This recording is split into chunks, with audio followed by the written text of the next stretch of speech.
Bonsoir et merci de suivre ce premier EDC Talk en notre compagnie sur Twitch ou ailleurs. Je tiens à remercier l'équipe de Nova à la régie qui est là ce soir pour assurer toute l'émission avec nous et également nos invités, Finn, Lara et Adriano qui sont là ce soir pour discuter avec nous des processus créatifs, de la créativité, des inspirations qu'on peut avoir en tant qu'artiste ou quand on pratique l'art. Pour commencer, avant de vous présenter ces merveilleuses personnes qui m'accompagnent ce soir, j'aimerais juste vous faire un petit rappel. Notre dernière édition, État des choses sur la confrontation, est toujours disponible en librairie. Elle est toujours pertinente, bien sûr, et d'actualité. Et vous pouvez la retrouver dans toutes les meilleures librairies, surtout dans le coin. Et puis notamment au Stud, à la Baraque à Fripp, à Friard, chez Albert Legrand, à la librairie L'Art d'Aimer, chez Payot, à la Galerie Lac, aussi à Vevey, ou même chez Ablet Records, ici où nous nous trouvons ce soir. Merci d'ailleurs à eux de nous accueillir. On va commencer par une petite présentation, un petit tour de table. Je vais juste faire un petit point pour vous présenter un peu les personnes qui sont avec nous ce soir. Tout d'abord Finn, qui est actuellement étudiant en photographie à Lausanne, à l'ECAL, et qui pratique la photographie justement depuis longtemps. Lara, qui est étudiante en droit à l'université de Fribourg et qui écrit, qui lit beaucoup. C'est principalement, je crois, ce que tu aimes et ce que tu partages.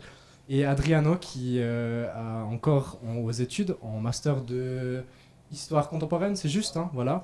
Et qui est enseignant à côté, qui a été enseignant plus maintenant, et qui, à côté de ça, dans sa pratique artistique, pratique la sculpture sur visage, le land art sur visage, on peut dire, et puis qui est aussi un artiste plus visuel. Voilà.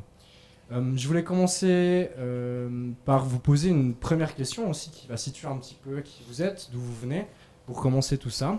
Il y a un sujet, une chose qui vous lie, c'est que vous trois, vous êtes des personnes qui ne sont pas originaires du canton de Fribourg.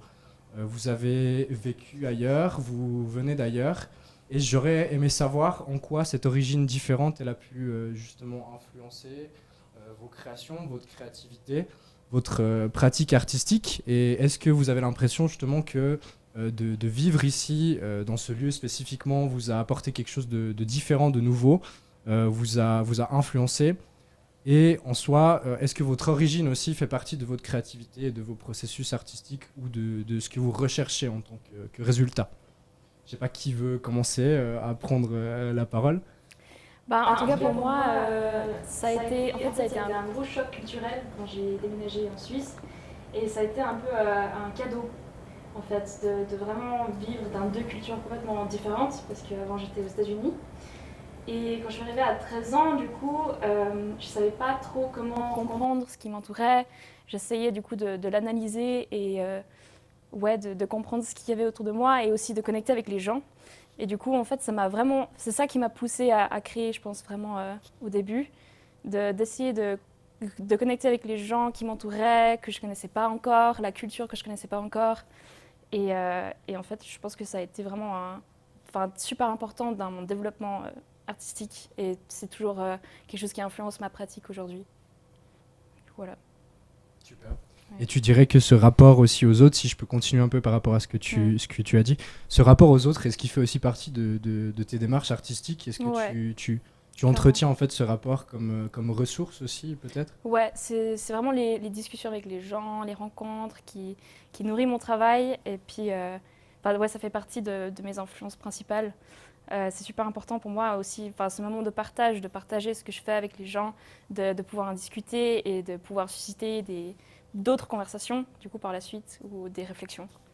Du coup, c'est vraiment important pour moi, le partage dans la création. Super. Ouais. Lara, tu aimerais aussi répondre à la question? Pour moi, je pense que, même de manière générale, en tant que personne qui fait de l'art, et en tant que personne en général, on est forcément influencé par les endroits où on vit. Et on est forgé par nos expériences qui sont aussi forgées par les endroits où on vit. Du coup, je pense que de manière générale, je pense que la réponse est oui. Mais dans mon cas personnellement, ces temps-ci particulièrement, mais de manière générale, les questions d'origine et où est-ce que j'ai vécu et d'où je viens sont extrêmement présentes dans ce que j'écris. Et je me reconnais pas trop dans un sens d'identité unique ou figé. Je pense que c'est le cas de la plupart des personnes, ça me rend pas très spéciale. Mais je pense que l'écriture, elle permet de faire sens de ça. Et du coup, le fait que ma mère est valaisanne et mon père est libanais, et ce mélange-là, il permet en fait de créer quelque chose que je pense que j'aurais pas pu créer si j'avais toujours été en Suisse et si j'étais seule en Suisse. Et du coup, ce point de vue-là, il est, je pense, crucial dans ce que j'écris. C'est sûr. Et ton point de vue à toi par rapport à ça, est-ce que tu as quand même l'impression, à travers cette double identité, d'avoir quand même un lien toujours très étroit avec ses origines, ou bien est-ce que tu entretiens ton propre nouveau un peu biotope, un peu entourage, écosystème à toi est-ce que ces origines font en fait ce que tu es, ce que tu écris, ou est-ce qu'il y a aussi une part de nouveauté où tu en fait essaies de te créer à travers ça, mais en créant quelque chose de nouveau? Je pense que c'est un mélange des deux. On est à la fois très déterminé par notre histoire et d'où on vient, et à la fois, en tout cas, l'écriture et je pense l'art de manière générale permet non seulement de faire sens, mais de créer une narrative et de créer les liens. En tout cas, d'en faire une forme différente. Et en tout cas, ça a été très important pour moi. Et non seulement ses origines ont été importantes, mais aussi juste le fait d'avoir grandi à Genève, toute une partie aussi à Paris, d'avoir pas mal bougé et maintenant d'être à Fribourg. Ça permet d'avoir des expériences et de connaître des personnes qui, en fait, ça rejoint un peu ce que tu dis dans ce truc de forcément t'es forgé par toutes ces conversations, par toutes ces personnes autour de toi, et ça n'aurait pas été possible autrement que par ce parcours-là, et en étant à Fribourg maintenant.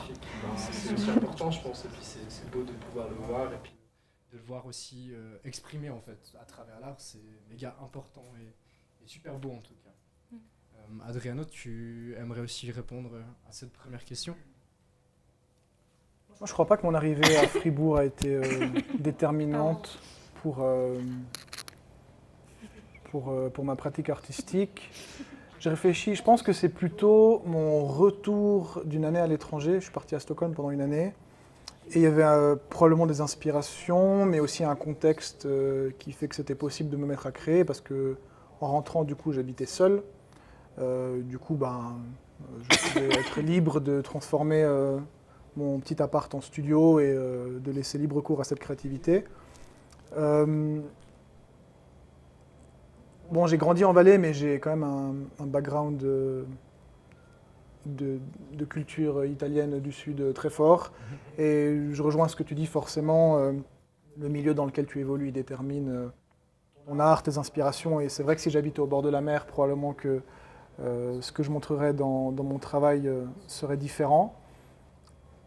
Mais du coup, l'avantage d'être à Fribourg, c'est de devoir suggérer un décor que je n'ai pas. Et du coup, de me débrouiller pour, je sais pas, j'ai fait une fois, vu que je prends l'exemple d'habiter au bord de la mer, j'ai fait une fois une création d'inspiration un peu marine. Et du coup, la contrainte de Fribourg me force à trouver des moyens de suggérer ce côté marin, alors qu'il n'est pas chez très moi, présent ici. qu'il n'est pas très présent.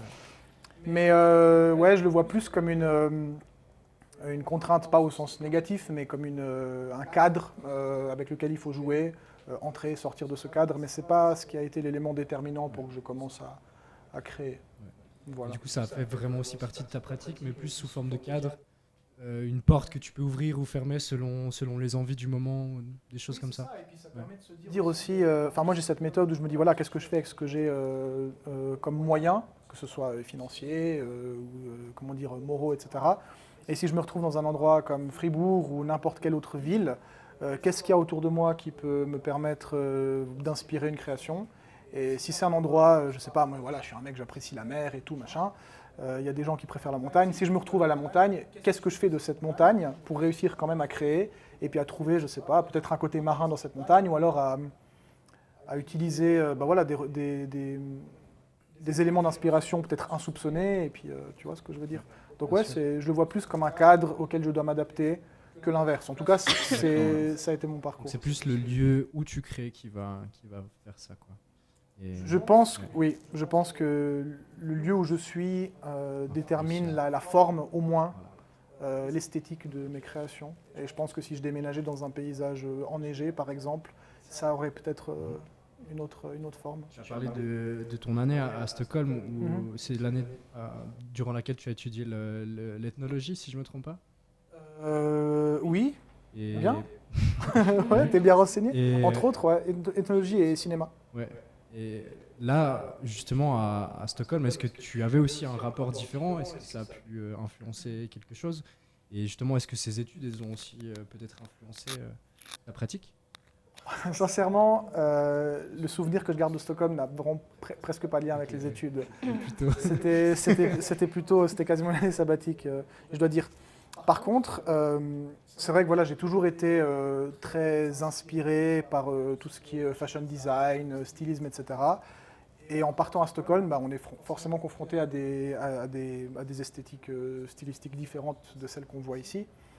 Et je pense que ça m'a inspiré parce que quand j'ai commencé mon projet, au départ, j'avais justement cette idée de partager des éléments en lien avec le fashion design, la mode, les tendances vestimentaires, appelons-le comme on veut.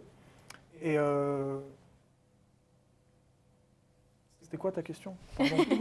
C'est justement si ces études, elles avaient influencé quelque chose sur ta pratique. Est-ce que cette année là-bas à Stockholm, elle avait aussi eu une influence? Ou bien est-ce que ça s'est vu aussi peut-être visuellement dans tes créations? Cette différence. Ça s'est vu dans mon style IRL, on va dire, et puis c'est quelque chose que j'ai essayé d'exacerber dans mes créations. Lorsque j'ai commencé avec cette première direction artistique orientée fashion design, après j'ai évolué vers autre chose. Et c'est au moment où j'ai évolué vers autre chose, je pense que là, mes études d'histoire ont pu être inspirantes. Ce qui est en lien avec le musée, par exemple, c'est dans ma bio Insta, on doit choisir une catégorie et j'ai mis musée d'histoire. Je pense aussi la curiosité que tu dois avoir et le travail un peu de fourmi que tu effectues quand tu fais des études d'histoire, il peut se retrouver d'une certaine manière dans mon travail. Ouais. Le côté un petit peu recherche, fouille, expérimentation, etc. Le côté archéologie un petit peu. Donc je pense que ouais, ça a pu être inspirant à des moments aussi. Et si ça ne l'est pas, c'est à moi de le trouver pour que tout fasse partie du même ensemble cohérent et que toutes mes facettes soient alignées. C'est important pour moi. Et tu as parlé d'une chose intéressante, c'est qu'en allant à Stockholm, tu as pu aussi te rapprocher et arriver dans un monde en fait, où ce que tu recherchais ou ce que tu recherchais à communiquer en tant qu'artiste, c'était plus présent, le fashion design et tout ça. Je pose la question à tout le monde, mais est-ce que vous avez l'impression aussi que c'est important en tant qu'artiste de déménager, d'aller ailleurs, d'aller dans des endroits qui peuvent influencer pour évoluer aussi en tant qu'artiste? Clairement. C'est...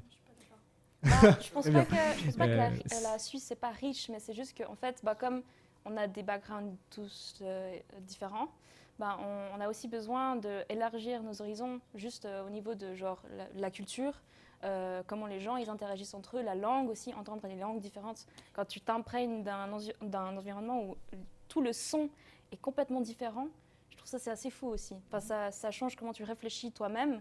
Et je pense que ça peut vraiment t'apporter quelque chose à ta pratique. Vraiment juste d'être dans un environnement complètement différent à ce que tu connais déjà. Enfin, je vois en quoi c'est bien entendu enrichissant. Je me partage en tout cas l'expérience.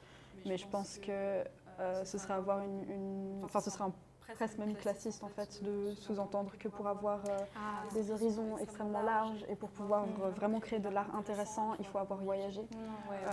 Je connais quand même, ayant grandi à Genève, vraiment no shade, mais je connais assez de personnes qui sont enfants de diplomates et qui ont voyagé partout et qui sont profondément inintéressants. Pour dire qu'en fait, on ne fait pas une personnalité autour du voyage et ni du bon art, et surtout en sachant l'art qui est sorti de personnes, qui ont été créées par des personnes qui sont jamais sorties de chez eux. Qui se sont inspirés en fait d'eux-mêmes et de ce qu'ils ont autour d'eux pour faire quelque chose de tellement puissant et de tellement vaste, et surtout dans un monde aussi globalisé et avec Internet, etc. Je pense que pour élargir ses horizons, apprendre, avoir d'autres langues, connaître des gens, j'ai pas besoin d'aller en Californie pour ça en fait. Je peux le faire ici. Je suis d'accord avec ta défense, on va dire ça comme ça, parce que ça me fait penser à la musique en fait. Si on prend, parce que moi je pensais que tu étais anglaise, mais pas du tout en fait. Si. Américain. Mais tu connais très bien la scène UK musicale, je dis. J'ai 4 ans. Ouais. Mais tu es aussi passionné de musique anglaise en ouais, général, etc. Et du coup, voilà, alors c'est peut-être un lieu commun, mais on sait que l'Angleterre est un berceau musical justement parce qu'il y a cette rencontre, tout ce qui existe en termes de drum and bass, de garage, etc. C'est aussi issu de l'influence jamaïcaine, etc. Mais en même temps, donc il y a des nouvelles musiques qui se créent parce qu'il y a rencontre, parce qu'il y a éclatement des frontières, parce qu'il y a transport qu'on appelle pas le ska, si? Le ska, ouais. Ou bien ouais, le ska dans la musique électronique anglaise par exemple, enfin bref. Et en même temps, il y a des musiques...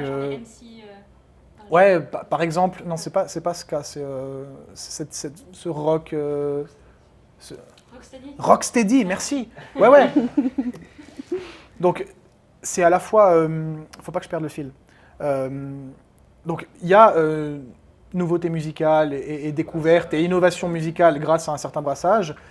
Mais là où je te rejoins, c'est qu'il y a aussi des musiques qui sont séculaires, millénaires, qui n'ont jamais bougé, pour parler trivialement de leur savane ou de leur cambrousse ou de leurs alpages, tu vois.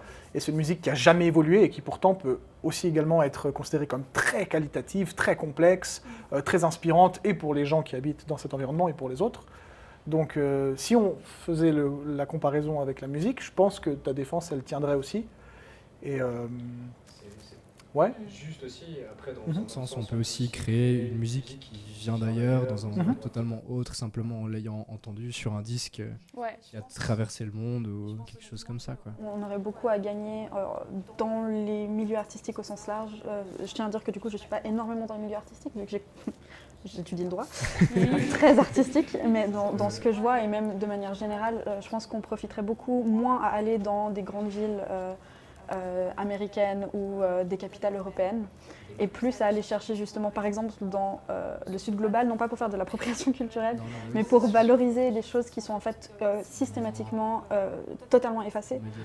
Et on le voit aussi par exemple pour les personnes racisées qui font de l'art, ou pour tout l'art queer qui a disparu parce que pas assez valorisé. L'art, c'est aussi une tradition. Et pour avoir une tradition, il faut qu'elle se perpétue. Et pour qu'elle se perpétue, il faut qu'on apporte de l'attention à ça. Et donc, je pense que pour élargir ses horizons, c'est presque, en tout cas, je pense, plus intéressant et plus important d'aller creuser où on ne va pas creuser plutôt que d'aller à Berlin. En fait. Ça dépend de ta démarche. Ça dépend de quel genre d'art tu veux faire. Parce que ce que tu me dis là, dans le sens où il ne faut pas aller en Californie ou à Berlin, ça c'est mon interprétation perso, pour un artiste authentique qui est convaincu de ce qu'il fait, il ne va pas se rendre dans des endroits aussi généralistes. Si on prend encore une fois l'exemple de la musique, et plus précisément de la musique électronique minimale roumaine, pour prendre Villa-Lobos par exemple, je pense que vous connaissez ce gars, je pense que c'est un mec qui a une culture musicale énorme, mais tu lui parles d'hyper-pop, pour prendre un genre maintenant, il ne sait pas ce que c'est. Par contre, tu vas lui parler de chants traditionnels chiliens, par exemple, parce que ce sont ses origines. Mais à mon avis, ça peut être la même chose pour des trucs, je sais pas, coréens et tout. Il connaît les bails, tu vois. Mais parce que c'est un artiste, pas de l'underground, mais qui va vraiment chercher des inspirations qui sont très, très diguées. Et ça dépend de ta démarche en tant qu'artiste. Si tu veux faire le buzz et puis faire un truc qui plaît à tout le monde, c'est clair, tu vas à Berlin, tu voyages beaucoup, tu restes dans les grands centres, tu vas au Starbucks, etc. Juste pour faire le buzz ou... Ouais, je sais pas, enfin, j'ai pas encore assez réfléchi à ce que tu viens de dire, ce que je trouve super intéressant. Mais en même temps, c'est aussi pour retrouver une communauté, enfin, retrouver des gens qui ont peut-être des choses qui vont pouvoir apporter à ton travail, des conversations, justement, ce qu'on disait. Mais ça, c'est possible partout, c'est ça que je veux dire. Oui, c'est possible partout. Je nuancerais juste en En disant que je dis pas qu'il faut pas aller dans des grandes villes, et je veux surtout pas faire du gatekeeping en disant qu'il faut aller creuser genre tout le temps et il faut jamais rien faire de mainstream parce que sinon t'es pas un artiste. Je suis vraiment pas dans cette démarche-là, mais juste que cette idée, vu qu'on parlait juste de, il me semble que tu avais mentionné, élargir les horizons, je pense qu'on peut vraiment élargir ses horizons en regardant aux endroits où on n'a pas l'habitude de regarder, notamment parce que j'ai juste, personnellement, ça me fait de la peine en fait, de penser à tout ce qui se perd si on le revalorise pas. Peut-être que ça serait un peu plus intéressant, au lieu d'aller chercher sur des horizons dans le monde, de peut-être chercher aussi plus dans l'histoire ou dans les choses qui ont été laissées de côté pour aller puiser des inspirations et puis rechercher un peu des choses comme ça. Rien que si on va fouiller à l'intérieur de soi, on voit que les horizons sont déjà assez larges. Donc en ce sens, je suis d'accord, tu n'as pas besoin d'aller toujours trop loin. Et c'est très intéressant comme vous avez répondu les deux, pour revenir un peu sur votre pratique artistique en soi. Finn, tu as dit directement que pour toi c'était important de voir le monde, de s'ouvrir au monde, Et toi, Lara, tu as un peu dit que c'était secondaire, que c'était pas déterminant. C'est intéressant aussi parce que Finn, tu es un artiste visuel aussi, beaucoup plus axé sur ce que tu vois. Et Lara, tu écris plus. Tu es beaucoup plus dans ce que tu perçois, ce que tu penses, pour le remettre sur papier. Et du coup, c'est intéressant aussi de voir votre réaction et comment vous percevez les choses par rapport à ça. Et Finn, si on peut continuer avec toi, justement, en parlant de ton travail, de ce que tu fais aussi visuellement, mon impression par rapport à ça, c'est que j'ai le sentiment que tu cherches à te rapprocher un petit peu de l'âme des choses, de ce que tu vois, de ce qui t'entoure, pour essayer de capter, d'ailleurs tu en as parlé un tout petit peu avant, mais de capter les choses, de capter les gens, les émotions, les sentiments. Et je voulais te poser cette question peut-être un peu complexe, mais est-ce que c'est une volonté en termes de photo de rechercher ça en faisant la photo, ou est-ce que c'est la photo et le résultat qui amène à la personne qui sera face à cette photo ce sentiment-là? Parce que moi j'ai ma position justement de personne qui regarde ton travail. Est-ce que c'est toi quelque chose que tu recherches, ou c'est quelque chose que le public voit, constate de ses propres yeux et qui n'était pas forcément inclus dans le processus et qui découle simplement d'un instinct? Bah, en fait, ma pratique, elle se base beaucoup juste sur l'intrigue. Si je vois quelque chose qui m'intrigue, j'essaie de le photographier d'une manière intéressante, ou de le noter pour plus tard, pour que ça m'inspire pour quelque chose d'autre. Mais en fait, je viens de repenser à un truc que j'ai fait en lien avec le lieu, et qui a un lien aussi avec ma pratique. Quelque chose qui m'a un petit peu surpris, c'est qu'en fait, pendant un moment, j'ai dû faire... C'est un peu anecdotal, hein, mais voilà.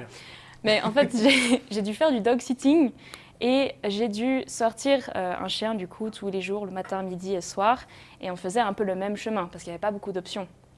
Mais c'est à ce moment-là que j'ai pu vraiment un peu creuser ma pratique j'avais tout le temps l'appareil sur moi, et je prenais des photos, et j'avais tout le temps... j'arrivais toujours à trouver quelque chose d'intéressant, même sur le même chemin. Sur genre 2 mois, j'ai pris 1000 photos de ce même chemin, et j'ai réussi à trouver quelque chose d'intéressant à chaque balade.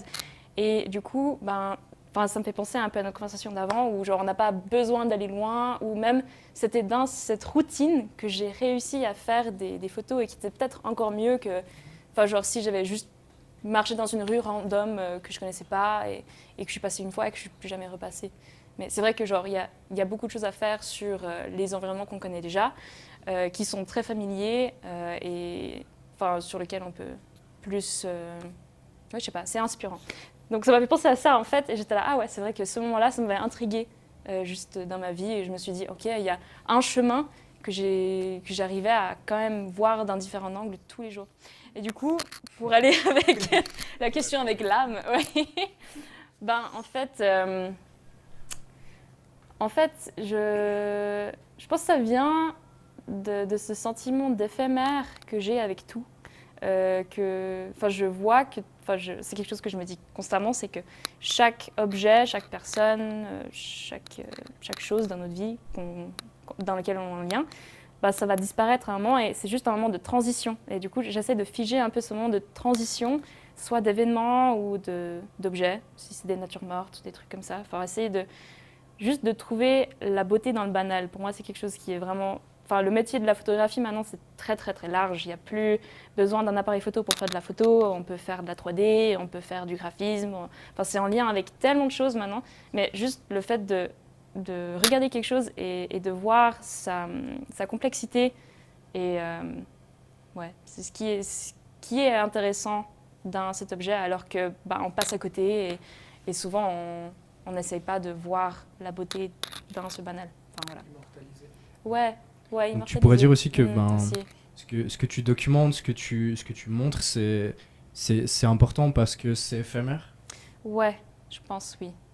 C'est quelque chose... je me dis, de toute façon, tout ce qu'on voit, ça ne va jamais être 2 fois la même chose. Et c'est un peu une sorte de... immediacy. Genre, c'est une urgence. Quand je fais une photo, je vois quelque chose, il faut que je le saisis avant que ça disparaisse. Il faut que je le garde. Ouais, c'est spontané, quoi. Ouais, assez, quand même. Et peut-être que je peux enchaîner avec une question autour de la spontanéité. Justement, je voulais vous poser cette question ce soir, c'est en quoi est-ce que votre pratique est spontanée? Est-ce qu'elle est parfois spontanée? Est-ce que vous créez de manière spontanée? Et puis, justement, quelle temporalité vous mettez dans votre travail? Est-ce qu'il y a du travail de recherche? Est-ce qu'il y a des choses qui sont en lien avec ce processus créatif, qui sont avant ou après, qui prennent du temps? Et puis, justement, quelle temporalité vous avez autour de ça?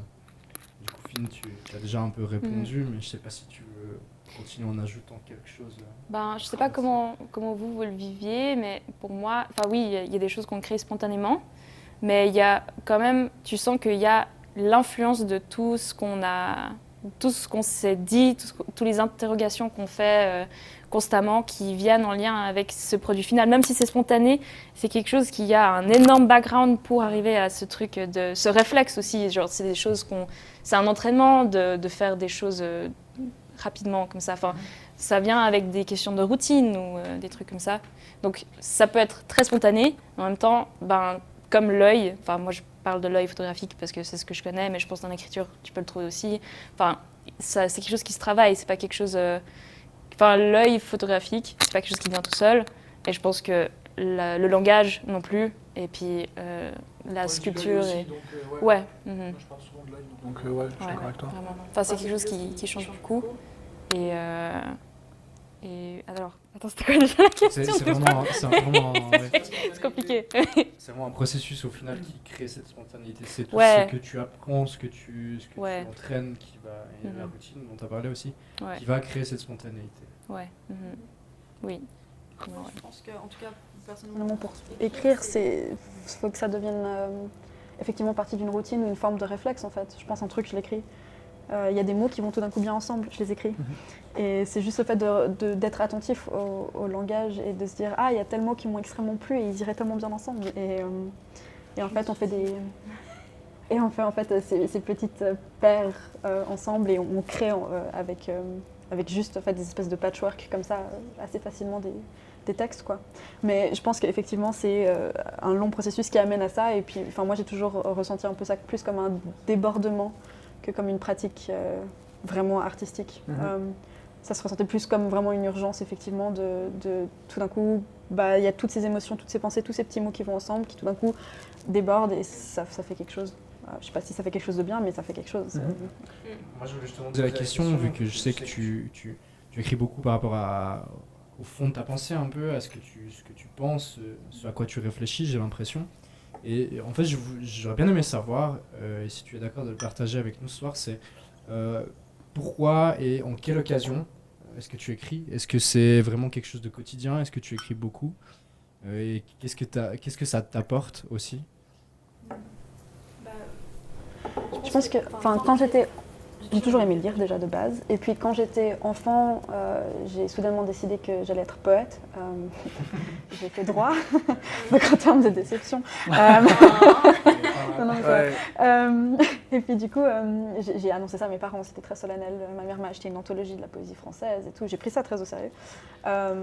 Et ensuite, entre deux, j'avais vraiment fait des carnets où j'avais un carnet où je remettais au propre les choses, j'écrivais en rose avec des paillettes, les bons poèmes qui sont incroyables. On aimerait bien voir. C'est très dommage que tu ne les aies pas apportés d'abord. C'est vrai. Voilà. Et après, entre deux, c'est intéressant, mais je pense que c'est très lié. Je suis désolée, je vais tout le temps ramener ce genre de truc, et c'est vraiment pas mon but. Mais c'est très lié au genre, je pense. Il y a eu une période où je pense que j'étais plus centrée sur l'idée de qui je suis, comment je fais, comment je gère, et puis toutes ces pressions qui viennent tout d'un coup quand tu as soudainement 11 ans, c'est souvent plus tôt, mais moi j'ai vraiment ressenti quand j'avais à peu près cet âge-là, où tout d'un coup tu es pré-ado et l'art et les poèmes c'est peut-être plus trop d'actualité pour toi. Et puis aussi un peu la pression pour avoir l'air un petit peu plus bête que ce que tu es, parce que il vaut mieux, et ce genre de choses. Je pense que du coup j'ai totalement mis de côté tout ce qui est livre, j'ai arrêté de lire, j'ai arrêté d'écrire et tout. Et ensuite, c'est revenu à peu près à l'adolescence où tout d'un coup, j'ai commencé à écrire mes pensées, à faire des petits dessins où j'ai réalisé que c'était vraiment pas mon truc. Du coup, j'ai continué à écrire mes pensées. et en fait, j'ai réalisé que la pratique d'écrire des pensées, ou bien d'avoir un journal, ou bien d'écrire vraiment des textes, ça me faisait du bien personnellement. Ça me permettait effectivement de faire sens de ce que je pense et ce qui m'arrive, etc. Mais aussi d'inventer des histoires parfois. Et il y a un côté un peu de s'échapper qui est très très clair dans l'écriture, je trouve. Et aussi vraiment une envie de compréhension de soi. Et du coup, c'était un peu un retour vers soi et une quête de soi plus qu'autre chose. Et c'est que récemment et du coup, c'est devenu en fait partie de mon quotidien d'écrire parce que voilà, ça se faisait juste parce que j'avais des choses à dire à moi-même. Et puis d'un coup, c'est en fait avec l'état des choses que j'étais là. En fait, peut-être que je peux montrer ça à quelqu'un. Ça m'a pris du coup plus de 10 ans. Mais tu l'as montré. Mais je l'ai montré. Et Je l'ai montré, ouais. Et où du coup, c'est intéressant parce que là où c'était plutôt un retour vers soi, c'est devenu aussi un pas vers les autres en même temps. Donc presque une démarche paradoxale qui en fait fonctionne bien dans le sens où si on tente d'être honnête pour de vrai avec soi, ce qui est franchement difficile et je pense pas que j'y arrive. Je sais même pas si quoi que ce soit que j'ai écrit est vrai en fait, mais on verra. Je sais pas si je mens tout le temps. J'ai l'impression que c'est quand même plutôt vrai. Je pense que c'est très... les concepts de vérité, etc. Ça c'est... Alors oui, c'est Voilà, C'est bref. large et discutable, mais On va authentique partir là-dessus. néanmoins. Hyper pédant, mais mais du coup voilà, c'était juste ça pour moi. Le truc c'est que en fait si tu es honnête avec toi, ça résonne avec des personnes aussi. Cette honnêteté elle résonne avec les gens et en fait ils peuvent se reconnaître dans quelque chose que tu pensais que tu vivais seul. C'est très cheesy, mais vrai. Non, non. Mais on revient souvent à des trucs très cheesy. Enfin, peut-être c'est un constat de my old ass, mais mais ouais, j'ai l'impression qu'on... Voilà, c'est ça. Non, j'ai l'impression qu'on revient à des trucs super cheesy. Tu sais, quand t'as 14 ans, t'es là, ouais, carpe diem, ça fait pitié. Puis quand tu grandis, t'es là, non, mais en fait, c'est la base, tu vois. Genre, t'es là, mais carpe diem, en fait. J'ai pris ça comme exemple, c'est le premier qui m'est venu. Mais pour te... Ouais, mais c'est tout bête, tu vois. Après, une différence entre se le tatouer et puis, tu vois. Mais tu dis c'est cheesy, mais non, normalize cheesy, quoi, tu vois. Moi, je pense que c'est... Si c'est des grands principes que tout le monde répète, c'est que quelque part, il y a une part de vérité. Moi, j'avais une question pour toi. J'ai le droit de poser des questions ou pas? Pas trop? Oui, mais Sinon, on peut passer à la suite. Lara, enfin, j'ai aussi déjà Beaucoup discuté avec des personnes justement qui écrivent aussi, qui étaient un peu dans ce même processus d'utiliser l'écriture comme un outil, comme quelque chose de développement personnel un peu propre à soi.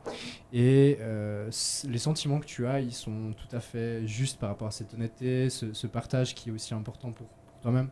Donc si ça peut te rassurer, Ah non, mais Voilà. Je pense c'est qu'on pas peut dire que c'est... Je pense que c'est vraiment en juste en soi. Je pense que ça peut être cheesy et juste à la fois, et je pense que s'il y a un endroit où on peut être vulnérable et sensible et ouais, genre hyper cucu, c'est aussi dans l'art, c'est dans ce genre de... Enfin, je pense que la vulnérabilité, elle a plus que sa place là-dedans. Ah, mais ouais, vraiment. Oh, la Ouais. Parlons-en. Non, mais c'était juste pour savoir, quand tu as dit que tu avais arrêté de lire un moment, et je me posais la question si c'était un peu avec l'arrivée d'Internet ou d'un ordi, mais tu as dit que tu avais repris l'adolescence, donc je pense pas que c'est en lien avec ça. Non, Ok. non, pas du Voilà, tout. c'est juste Pas ça. du tout. Je pense que c'est juste... Ouais. genre, je voulais pas être un télo en fait. Ouais. Ouais, c'est Ouais, c'est con. Hein. compliqué à gérer. Ouais, C'est con, mais c'est pas... normal. Voilà, c'est normal. genre à cet âge-là. Enfin, j'ai fait la même aussi. C'est pas hyper on a mal tous géré, fait ça, ouais. Tu sais, faut pas étudier, faut pas faire des bonnes notes, parce que ça fait pitié, tu vois. Ouais. C'est mieux de répondre à la prof, d'être insolent et tout. On a tous un Non, mais dépassé par là, contre, non justement, et c'est exactement dans ce processus, du coup, je répondais aux profs, etc. Ouais, ouais. Ah. Et du coup, je me suis pris des retenues. Et en fait, la retenue, il fallait écrire des histoires. Et du coup, j'adorais les retenues. Écrire des histoires. Ouais, c'est incroyable, non? Et du coup, c'est intéressant parce que, en fait, je faisais genre que j'étais trop rebelle. Alors qu'en fait, j'étais vraiment une monstre nerd qui voulait juste aller en retenue pour écrire des histoires. T'as été où à l'école? À Genève. Ouais. I wanna go. Genève. Ok, full pédagogie, hein, tu vois, moi j'ai pas vécu ça encore. Ouais, non, mais c'était pas le cas ça. partout. J'avais juste un prof de français vraiment stylé. Ah ouais? Ah. Au cycle, ouais. Hmm. C'est tout. Ouais, moi j'ai Trop bien. ça. Peut-être je peux enchaîner encore avec une autre question sur toi, Lara. Tu es aussi militante, je crois qu'on peut dire ça comme ça. Et d'ailleurs, c'est comme ça qu'on s'est connus et que je t'ai demandé d'écrire pour État des choses. C'est parce que j'ai pu écouter certains de tes discours, notamment à la grève des femmes ou à la journée contre les violences faites aux femmes. Et puis justement, tu parlais de cette chose qui était compliquée pour toi un petit peu, de sortir tes textes dans le public, de les écrire. Mais en soi, tu avais aussi déjà, t'étais déjà passé par cette étape de t'exprimer en public, de lire tes textes et tout ça. Et je voulais aussi te demander justement d'où vient cette envie d'écrire des choses militantes concrètement sur ce qui t'entoure et de prendre la parole aussi. Parce que c'est quelque chose en plus aussi. Je pense que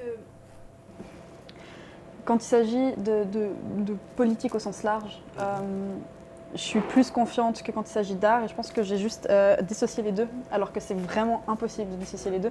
Mais par, je pense, confort personnel, je me suis dit que je pouvais écrire pour les assos dans lesquels je suis, et je pouvais faire des discours et je pouvais parler sur les réseaux sociaux aussi, écrire en fait. Mais ça va parce que c'est pas personnel et tout, et c'est pour la cause. Donc en fait, pendant longtemps, je me suis dit, en tant qu'instrument, ça va, mais l'écriture pour elle-même, ou pour moi-même, ou pour exprimer quelque chose de vraiment personnel, ou enfin voilà, quelque chose de peut-être plus sensible, ça allait pas. Il fallait que ce soit militant pour que je puisse le sortir. Parce que tout d'un coup, je me dis que c'est utile. Mais cette dissociation, alors, j'ai pas envie, je pense pas que c'est intéressant même de parler tout le temps d'art d'un point de vue politique ou d'un point de vue de genre. Je pense que ça va pas tout le temps être là, en tout cas dans les discours, mais je pense que ça devrait être plus là, en tout cas dans l'état des choses actuel. Et pas l'état des choses, le magazine. L'état des choses en général. Et du coup... là, c'est plus une question pour moi de... je ne sais plus où je voulais aller. Oui, du coup, la question de la politique, etc. Je pense qu'on ne peut pas dissocier l'art et la politique parce que tout est foncièrement politique et l'art qui est quand même un mode d'expression qui vient de personnes qui, en fait, sont déterminées par leur environnement et qui ont une certaine position dans la société. Bien sûr que c'est politique, l'art, et ça l'est tout le temps. Et je pense que du coup, cette dichotomie que j'ai créée, elle est fausse. C'était juste pour me rassurer plus qu'autre chose, je pense. C'est peut-être aussi intéressant parce que au final, dans les textes au travers desquels tu partages ta pensée, tu parles aussi beaucoup de politique, tu prends des positions qui sont assez sûres, et tu as un ton aussi d'écriture qui reste très justement militant, très discours, très comme ça, je trouve. Et du coup, c'est intéressant de voir que ça se retrouve un peu en soi, peut-être l'un dans l'autre. Et j'ai aussi l'impression qu'il y a une forme de poésie dans tes discours militants. Et c'est quelque chose de très admiratif dans ce que tu écris, en tout cas, je trouve. C'est gentil. C'est juste parce que je pense qu'effectivement, c'est impossible de les séparer, quoi. Et peut-être pour continuer avec une autre question, encore en lien peut-être avec ça, c'est que toi, tu étudies aussi le droit. Est-ce que tu as aussi l'impression que ça a une influence sur tes discours, sur ce que tu écris, sur tes prises de position ou pas ? Vraiment pas. C'est quelque chose d'annexe, quoi. Ouais, non, mais c'est très intéressant en fait ce que tu disais, Adriano, parce que t'as dit que c'était important pour toi que les différentes facettes de ta vie en fait s'alignent et que ça forme un tout, alors que pour moi c'est vraiment strictement l'opposé. Où en fait, j'accepte le fait qu'on est des êtres humains qui sont forcément incohérents, et accepter cette incohérence, c'est extrêmement libérateur. Pas forcément cette incohérence, mais juste le fait qu'on a plein de facettes qui souvent se contredisent, mais pas forcément. Et du coup, le droit pour moi, ça n'a rien à voir avec l'art. C'est même assez anti-art. C'est quand même très carré. Je pense qu'il y a des gens qui sont à fond dans le droit et qui font de la recherche, qui disent que c'est très créatif. Et j'en doute pas. Je pense que c'est possible. Mais dans mon cas, en tout cas, tel que je connais le droit, je pense pas que c'est. Je pense vraiment pas que c'est artistique. Et ça forge pas du tout en fait ce que je fais les choses. Et j'ai vraiment essayé de séparer les deux. Alors de nouveau, des séparations vraiment claires ne sont pas trop possibles dans la vie, mais il y a d'un côté mes études et ce que je vais faire en tant que travail, et il y a mes passions de l'autre côté. Ce qui ne veut pas dire que le droit est forcément mauvais ou que j'ai envie de faire un bon travail et j'ai vraiment envie d'être une juriste de qualité qui est consciencieuse, qui défend bien ce qu'elle fait, etc. Mais ça n'affecte pas ma pratique et je pense que c'est fou. C'est fou pour moi de dire que j'ai une pratique artistique. Mais ça n'affecte pas ce que je fais. Et juste,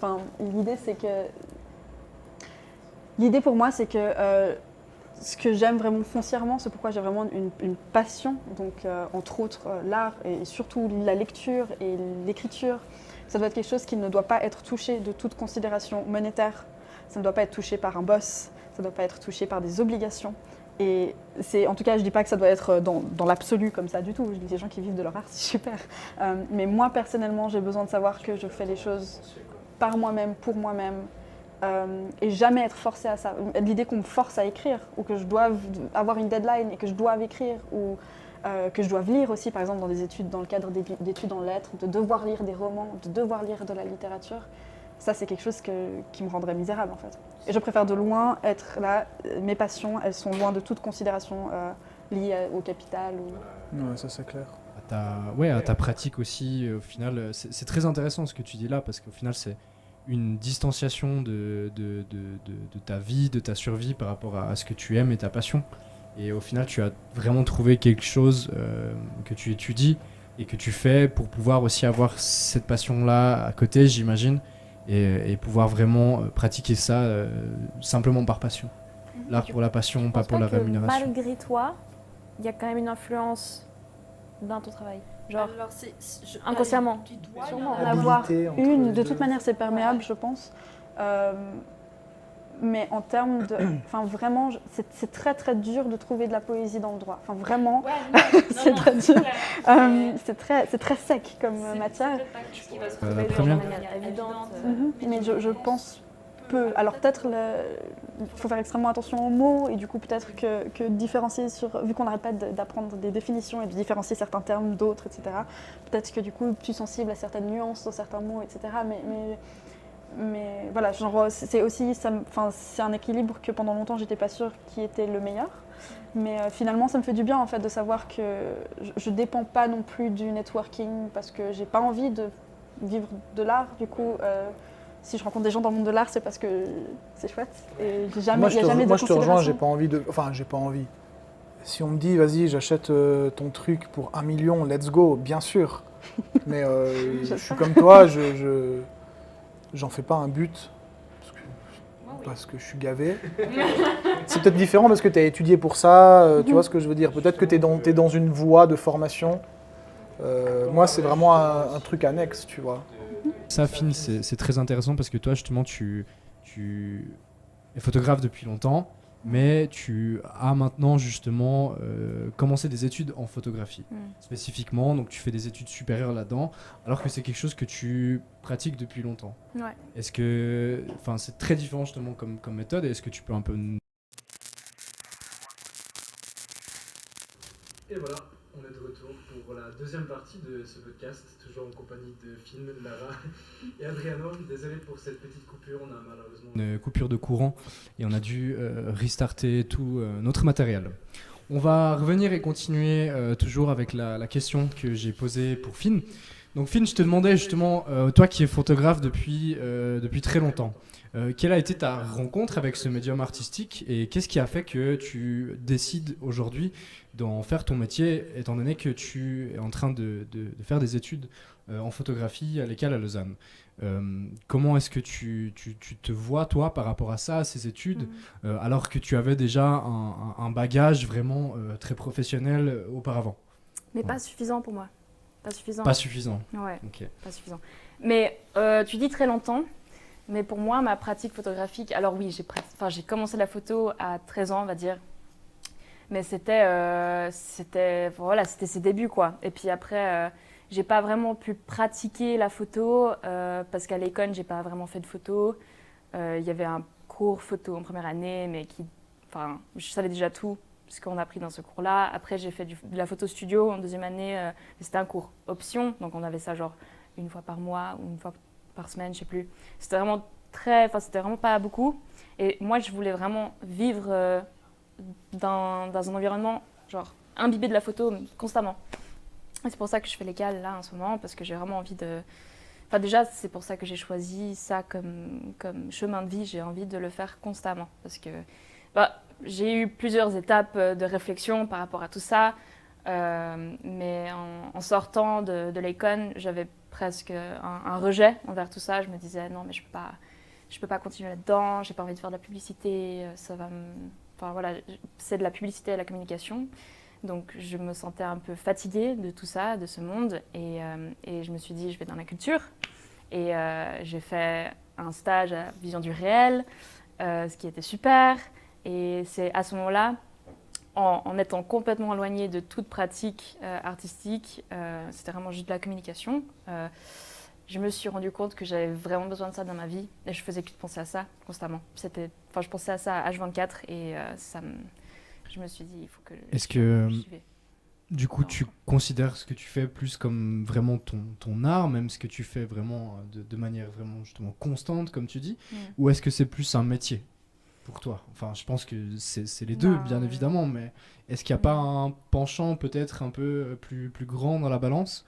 Et est-ce que tu n'as pas peur justement à travers ça en fait d'en faire plus un métier qu'une pratique vraiment créative et C'est un artistique? risque. C'est un risque on tombe dans quelque chose de très commercial, quoi. Et puis,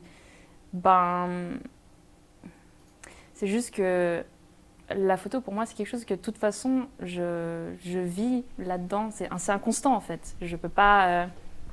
dans tout ce que je vois, tout ce que je regarde, je pense au cadrage. Genre, mes yeux, c'est vraiment... C'est carré, genre, quoi.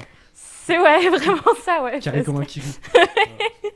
Non, mais c'est quelque chose que je respire et avec lesquels c'est très poussé, c'est Ouais, tu extrême. es vraiment dans un monde en fait imbibé constamment Ouais. de Mais c'est de ça que quoi. je voulais en fait. Ouais. Là, ce que lesquels m'offrent, c'est pas une promo pour lesquels, hein, mais ça m'offre en fait aussi un univers avec les gens qui sont là-bas, qui sont aussi à fond dans la photo et on se comprend. Je regarde quelque chose, je le vois, direct, il y a quelqu'un d'autre qui fait la réflexion par rapport à la lumière ou la couleur ou quoi, et je me sens, je sais pas, parmi les miens. Voilà. Ouais, c'est un peu un sentiment de communauté, tu partages Ouais. un peu les choses que tu aimes faire Ouais. avec des gens un peu constamment qui savent aussi de quoi ils parlent, quoi. Ouais. Et ça, c'est Mes intéressant. potes les plus proches, c'est aussi des gens que j'ai réussi à trouver en dehors de l'école d'art ou Bien quoi, sûr.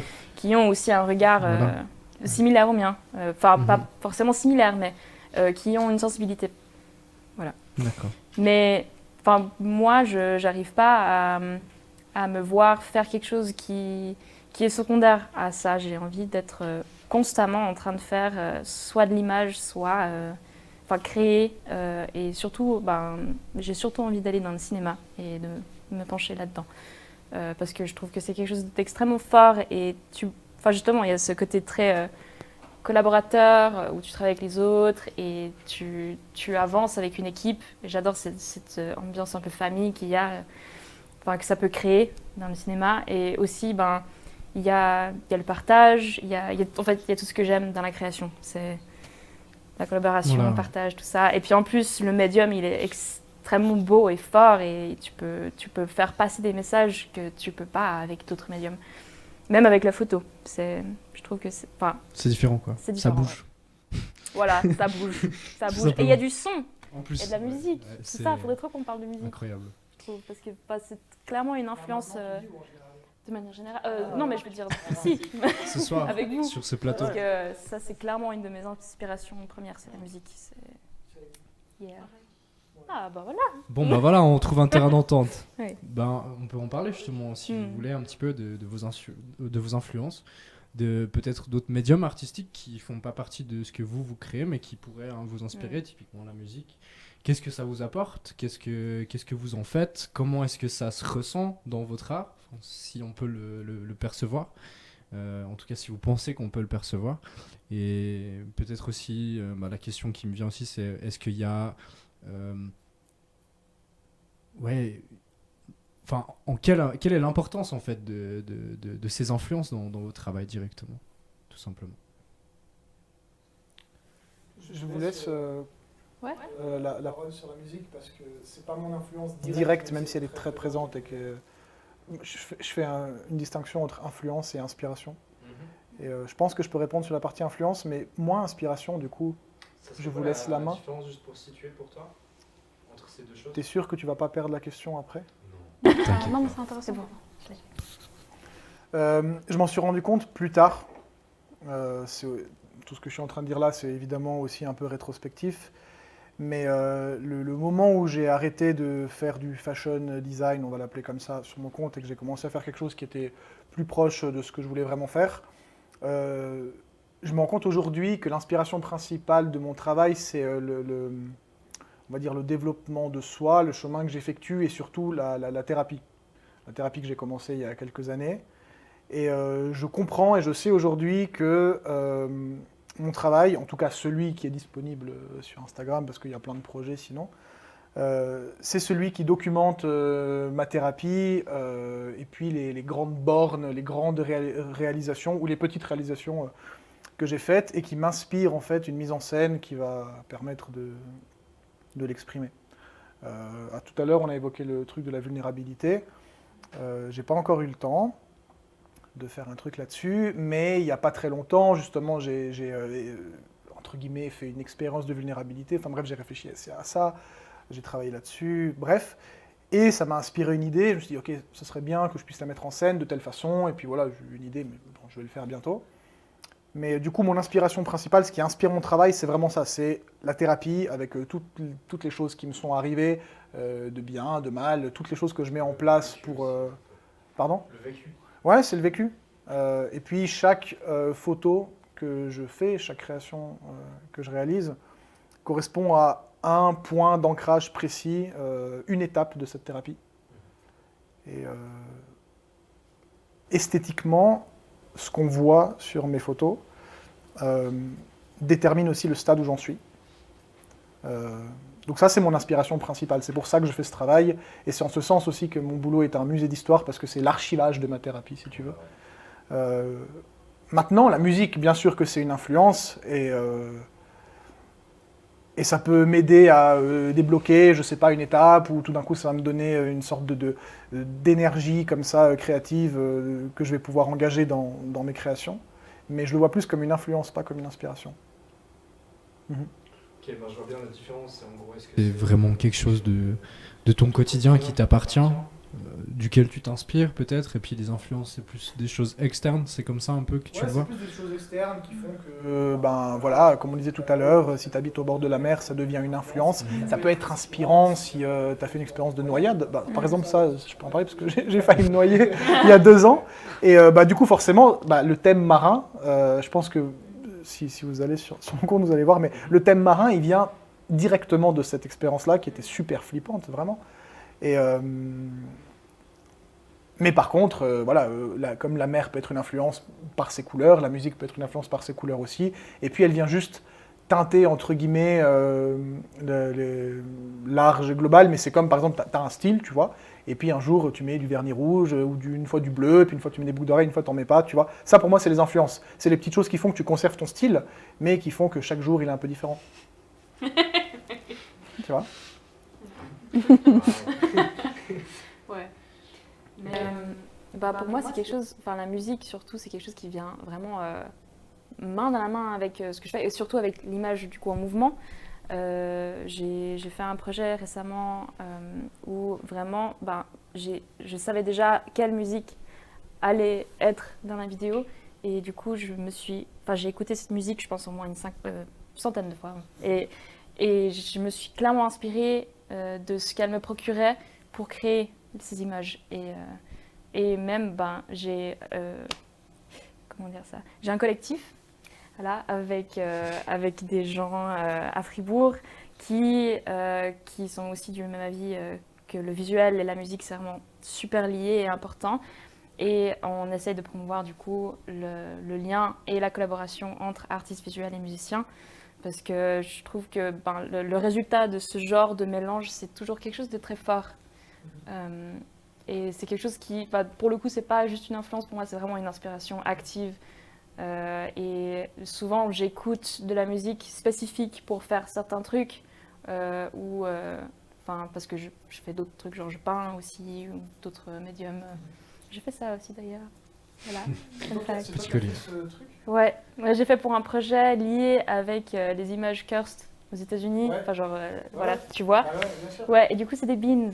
C'est des beans Dans la jelly. Dans de la résine. Ouais, de la dans la résine comme ça. voilà. Ouais. Voilà. Donc, Ouais, comme quoi, les la beans, photo, c'est pas forcément.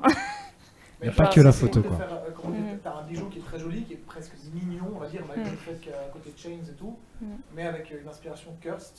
Je trouve le mélange, pour parler d'influence, le mélange d'influence et de faire se connecter en fait des univers qui a priori tout opposerait. Je trouve que c'est hyper intéressant. C'est quelque chose que j'essaye de faire aussi dans mon travail, tu vois, de rassembler des trucs qui, à la base, ne sont pas faits pour se rencontrer. Et ça donne des trucs très originaux comme celui-là, non ? C'est quoi ? Mais je trouve que c'est vraiment important de mélanger les médiums. Et justement, la musique, c'est clairement un médium que j'utilise qui ne se retrouve pas forcément dans une image fixe. Mais je sais que moi, ça m'influence et ça m'inspire et ça m'aide à créer des choses. Ça me donne des idées. C'est un peu comme j'utilise aussi la poésie, c'est quelque chose qui... les mots se retranscrivent en images ou la musique se retranscrit en quelque chose de visuel pour moi. Et je l'utilise dans mon travail. C'est clairement quelque chose qui est un outil, en fait. Bon, c'est Clara, elle n'est pas d'accord parce qu'elle n'aime pas les influences, elle ne veut pas voyager. Non, moi c'est même très... Je peux ajouter parce que je suis vraiment la même en fait. Surtout quand le processus d'écriture, et surtout si je le montre à personne, ce qui est le cas la vaste majorité du temps, c'est hyper seul comme truc et c'est très chouette d'apprécier cette solitude-là et d'être confortable avec elle parce qu'elle peut être ressentie comme violente pour beaucoup de personnes. Mais c'est quand même, t'es toute seule dans ta chambre et t'écris des trucs quoi. Après tu fermes ton cahier et t'as fini. C'est pas hyper collaboratif comme truc.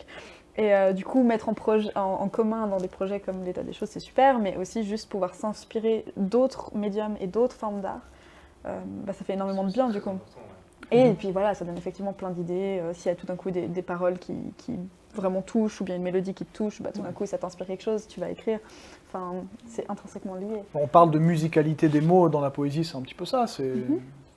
Pour rien enlever à la poésie, c'est un peu aussi la musique des mots, tu vois. Donc ouais, clairement, il y a des inspirations à prendre partout. Pour aller un peu à contresens, est-ce que le silence, ça peut aussi être quelque chose qui vous inspire ou Que vous utilisez peut-être? Alors moi, complètement. D'ailleurs, dans mes créations les plus récentes, en fait, il y a peut-être 1 an ou 2, j'imaginais toujours, non pas une musique avec mes créations, mais au moins un son, ou en tout cas, voilà, un loop, peut-être une boucle musicale. Et puis, la façon dont je les mettais en scène de façon mouvante, donc en story, enfin voilà, parce que ça passe par le médium d'Instagram. Je choisissais mes tracks justement, et puis depuis 1 année peut-être, elles sont toutes silencieuses, et j'essaye de faire en sorte qu'on entende ce silence. Et c'est devenu quelque chose de très très très très important pour moi. Ça ne veut pas dire que je ne fais pas des créations sans musique, d'ailleurs je suis très souvent, je suis la plupart du temps avec de la musique, mais c'est vrai que j'ai sous-estimé l'influence ou l'inspiration qu'on pourrait trouver dans le silence. Donc pour ma part, ouais, c'est quelque chose de très inspirant. Le silence et le sommeil, ou le repos, ces idées-là, qui pour moi sont des éléments déterminants de la transformation, parce que c'est un petit peu ça que j'essaye de documenter dans mon travail, et tu as besoin de silence, tu as besoin de repos, tu as besoin d'introspection et de... Ouais, j'ai pas besoin de rajouter un mot, pour te transformer. Et du coup, ouais, quand tu comprends la puissance du silence, ça devient quelque chose de très cool à mettre en scène, surtout parce que une photo est silencieuse, une photo ne parle pas, donc voilà. Mais si tu fais du cinéma, par exemple, ou de la musique encore plus, jouer avec les silences, ça devient beaucoup plus... ouais. D'ailleurs, entre les notes, il y a des silences, même si c'est un truc à 140 BPM, tu vois ce que je veux dire, il y a de toute façon, tu vois. Donc, ouais, très inspirant, très intéressant le silence. Dans mon processus, souvent, au début, je fais énormément de recherches et genre, je fais un peu l'éponge, je mets tout à l'intérieur de ma tête, enfin j'essaye de prendre le plus possible. Et puis après, c'est dans les moments de repos, de silence, que tout se met en place. Et d'un coup, genre, il y a un déclic et je suis là genre, ah, c'était ça qu'il fallait que je fasse. Et j'écris direct. Sinon, voilà, c'est pas grave. Mais souvent, en m'endormant, dans le train, quand j'essaye de soit écouter de la musique très ambiante ou silencieux, ça aide. En fait, ouais, c'est vraiment nécessaire. La gestation du truc. Ouais, c'est ça, ouais. C'est ça. La digestion, la gestation, ah ouais, ça aussi c'est très inspirant pour moi. Je ne l'ai pas dit avant, mais le fonctionnement du corps humain. Mais je l'ai un peu évoqué avec le repos, le sommeil. La digestion, pour moi, c'est un truc capital aussi. Adriano, je voulais... Enfin, je ne veux pas vous couper sur ce sujet, mais justement, par rapport au corps, je voulais te poser aussi une question, parce que c'est aussi une thématique qui revient beaucoup dans ton art. Et c'est très intéressant ce soir que je vous ai les trois, parce que, Finn, justement, on a commencé aussi par parler du rapport avec l'âme dans tes photos. Lara, on a beaucoup parlé de l'esprit et du fond de ta pensée. Et puis, Adriano, toi, tu parles beaucoup aussi du corps. Donc, on a vraiment le corps, l'âme et l'esprit ce soir qui sont présents avec nous. C'est ouf. Et je voulais savoir un peu justement ce rapport au corps, au sens physique, un peu au soi. Comme tu l'as dit, comme tu l'as déjà partagé, c'est aussi une forme de thérapie, d'introspection, et puis de transformation, de développement personnel. C'est aussi des choses qui sont souvent en rapport avec le physique ou des choses comme ça. Et je voulais te demander simplement l'action, pourquoi ça a autant d'importance pour toi, et en général peut-être dans ta pratique artistique. Je sais pas si ça a autant d'importance que ça. En tout cas, c'est très présent. C'est de plus en plus présent parce que dans le processus thérapeutique, il y a un moment donné où j'ai dû réapprendre à écouter ou lire ou comprendre mon corps. Enfin, ça semble encore une fois un peu bateau, mais ça a été déterminant pour passer des étapes, pour aller vers la guérison. Et du coup, si pendant longtemps j'étais resté très focalisé aussi sur la mise en scène portrait, on va dire, qui était encore un petit peu les restes de cette influence fashion design, plus le temps passe, plus je recule l'objectif et puis je laisse plus de place au corps. Et j'utilise le corps comme médium et aussi comme mise en scène pour suggérer des idées. Dans la dernière la dernière que j'ai faite, qu'il y a dans le magazine, la position dans laquelle je suis, la pose, si on veut, suggère une idée, en plus d'avoir une sorte de mouvement qui me paraissait aussi esthétique. C'est vrai que le corps est de plus en plus présent. Alors, j'ai pas encore eu l'occasion de vraiment l'exprimer, mais je remarque que les choses qui m'inspirent en ce moment, c'est la photographie, qui se concentre vraiment sur le corps, pas forcément du nu, ou tu vois ce que je veux dire, mais où justement les postures, parfois un peu étranges, suggèrent une certaine idée, une certaine émotion, une certaine mise en scène. Et c'est vrai que j'ai l'impression que je tends un petit peu vers ça. Et je pense que tu me dis que ça aussi, parce que on voit de plus en plus mon corps et de moins en moins mon visage. Il y a aussi un côté pratique, c'est que j'en ai marre de coller des trucs sur ma gueule, c'est super chiant. J'en ai marre de gérer mes coupes de cheveux et de barbe en fonction de oui, alors il faut que je fasse une photo, donc il faut que j'ai les cheveux rasés, puis ça repousse. Et puis... ouais. C'est compliqué d'utiliser son corps comme médium. C'est hyper compliqué, et surtout si j'avais une agence de mannequins avec des gens super beaux, beaucoup plus photogéniques, avec des esthétiques plus intéressantes que la mienne, je le ferais. Je dirais, toi, viens là, et puis c'est toi qui vas bien aujourd'hui, tu vois ce que je veux dire. Mais c'est une question de temps et d'agenda. Moi, je suis toujours disponible. Moi et le gars, on a le même agenda, tu vois. Voilà. Tu es disponible, quoi, simplement. Je fais ça sur moi, mais là, par exemple, on a un projet avec des potes où c'est la première fois que je travaille sur quelqu'un d'autre. Du coup, j'ai encore mieux fait les choses. J'ai fait un moulage du visage pour que vraiment ça convienne bien. Et puis, j'exclus pas du tout. Au contraire, j'aurais beaucoup de plaisir à travailler sur des physiques différents du mien, ou que moi je juge en tout cas au moins plus intéressant que le mien. Mais c'est vrai que le rapport au corps et le fonctionnement du corps m'intéresse de plus en plus, parce que je pense que c'est à la fois la première étape et la dernière étape pour régler les soucis que j'avais à régler, si tu veux, avec cette thérapie, tu vois. Parce que moi, je me demande, des fois, en regardant ton travail, ce qui est ton médium principal, parce que ça mélange beaucoup de choses différentes. Tu sais que moi-même, je sais pas Ouais. si c'est pour ça que j'adore que tu me dises... le fait que tu m'aies dit... une fois, tu m'as présenté en me disant, voilà, Adriano, il fait de la sculpture sur le visage. Je me suis dit, putain, mais c'est ça que je fais, en fait, de la sculpture sur le visage. Et le land art... c'est quelqu'un d'autre aussi, c'est une amie qui m'a dit ça. Elle m'a dit, ouais, tu fais du land art, sauf que le land, c'est ton corps. Je trouvais ça génial. Et c'est vrai que je ne saurais pas me classer, parce que techniquement, c'est des photos, si on parle de technique. Parce que voilà, je me dis, ok, l'angle, il doit être comme ça, il y a ça qui apparaît, il y a ça qui est in-cadre, hors-cadre, etc. Mais je suis d'accord avec toi, c'est un peu cross-discipline, et... ouais, si C'est une quelqu'un a un dimension nom- qui est ajoutée aussi, et d'ailleurs j'aimerais bien qu'on en parle aussi ensemble, c'est le fait de partager ce que vous faites sur les réseaux sociaux, dans l'état des choses. C'est une dimension aussi supplémentaire qui ajoute un peu un autre médium. Adriano, je sais que c'est vraiment ton médium principal aussi, le digital, vu que c'est là que tu partages tout, que tu le faisais aussi de base. Finn, tu partages aussi pas mal de choses sur les réseaux sociaux. Lara, parfois aussi certains textes. Et je voulais voir aussi quel était votre rapport à ce partage digital, qu'est-ce que ça vous apportait? Est-ce que ça avait une vraie importance dans votre pratique artistique?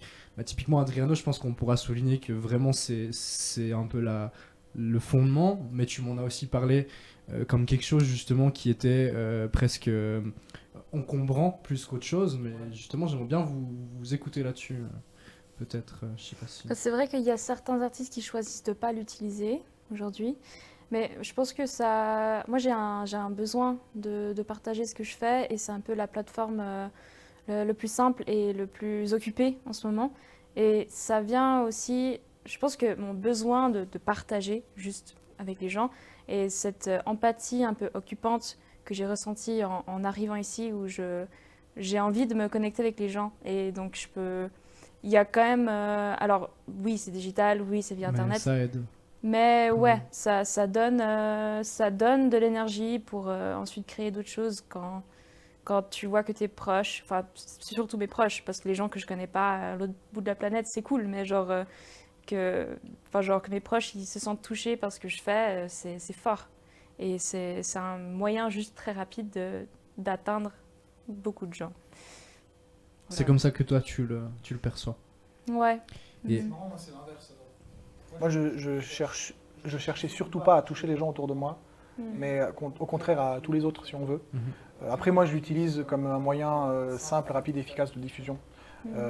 J'essaye un minimum de reproduire les codes d'Instagram, sinon ceux d'une certaine vision romantique d'Internet. J'ai toujours traîné sur Internet. Avant d'avoir ce compte-là, j'avais des Tumblr. Avant d'avoir des Tumblr, j'avais des Skyblogs. Je traînais sur Lookbook. Mais pour moi, ouais, c'est une contrainte, mais c'est juste la façon la plus simple de montrer. Parce qu'il n'y a pas un musée qui m'appelle et il n'y a pas des magazines cool comme le tien qui disent viens, je te publie, tu vois. Donc pour moi, c'est vraiment une façon de le montrer aux gens qui veulent bien le voir. Ça peut m'arriver de jouer sur certains codes et tout, machin, voilà, tu fais des stories et tout, mais c'est de plus en plus contraignant.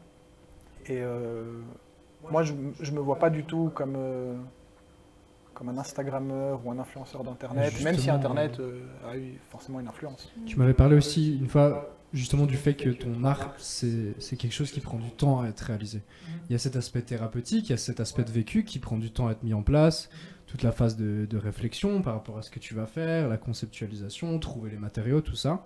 Et c'est quelque chose qui prend vraiment du temps. Et tu m'avais parlé du fait que justement par rapport à comment les réseaux sociaux fonctionnaient, notamment Instagram où il faut publier de manière récurrente pour pouvoir garder justement cette visibilité, c'était vraiment contraignant pour toi et que c'était quand même quelque chose aussi peut-être dont tu aimerais t'affranchir.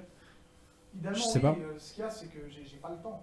J'ai pas le temps, j'ai pas les moyens de faire ça. Et puis de toute façon, ce serait compliqué parce que cet archivage de ma thérapie, on va l'appeler comme ça, il n'y a pas tous les jours où je franchis un step. Enfin, si, mais c'est des petits steps qui ne sont pas nécessaires à être mis en scène. Donc ça, c'est la première chose. Et de deux, pour recomparer avec la musique, si, je sais pas, tu as PNL qui sort un album toutes les semaines, ça devient chiant en fait. Justement, l'idée, c'est l'attente, c'est ce temps de gestation que je l'ai dit tout à l'heure. Eux-mêmes, probablement qu'ils enregistrent plein de tracks et puis qu'ensuite, à la fin, ils trient et puis ils en gardent une vingtaine. Puis après, sur les 20, ils gardent vraiment les 10 meilleurs. Et je pense que ça, c'est nécessaire pour toute pratique artistique authentique, fondamentale, etc. Et t'as pas le temps de produire beaucoup pour et t'as pas le temps de ce tri, toi. J'ai pas le temps, je peux pas. Et puis même, ça m'énerve en fait. Il y a vraiment un truc chez moi où j'enjoy pas forcément le process de la création. Je suis pas dans ce truc où je me dis ouais, je suis comme en transe. Alors j'ai remarqué que je peux être très focalisé dessus, sans aller voir mon téléphone, sans me dire tiens j'ai faim ou voilà. Mais c'est pas quelque chose qui me libère, au contraire, c'est super contraignant. Mon téléphone, parce que mon moyen, c'est ça mes moyens, c'est mon iPhone 8, il est posé comme ça sur un verre avec la front cam, je fais des essais, après je le retourne, je mets une croix avec le scotch, enfin, mon trépied c'est des livres, enfin, c'est super chiant, ça tombe, Tout d'un coup, je suis chum, enfin, tu vois ce que je veux dire? Ça prend du temps. C'est hyper compliqué et ça m'énerve vite. Mais est-ce que justement La chose qui fait que tu dois partager quand même ce que tu fais via Internet, est-ce que ça pèse sur ton processus créatif aussi? Est-ce que des fois tu te dis merde, je vais devoir quand même le partager, à quoi ça sert, ou je sais pas? c'est un peu compliqué comme question. Il y a des fois, je m'en fous. Là, vraiment, il y a, depuis peut-être une année, je me suis dit, tant pis, il y a plus de, je poste plus rien, je m'en fiche, je disparais des réseaux sociaux, d'Instagram. Mais parce que j'ai pas le choix, parce que j'ai autre chose à faire. Et puis, de façon générale, quand je poste quelque chose, j'ai l'impression que les gens qui s'intéressent à ce que je fais sont des gens qui n'ont pas besoin d'avoir des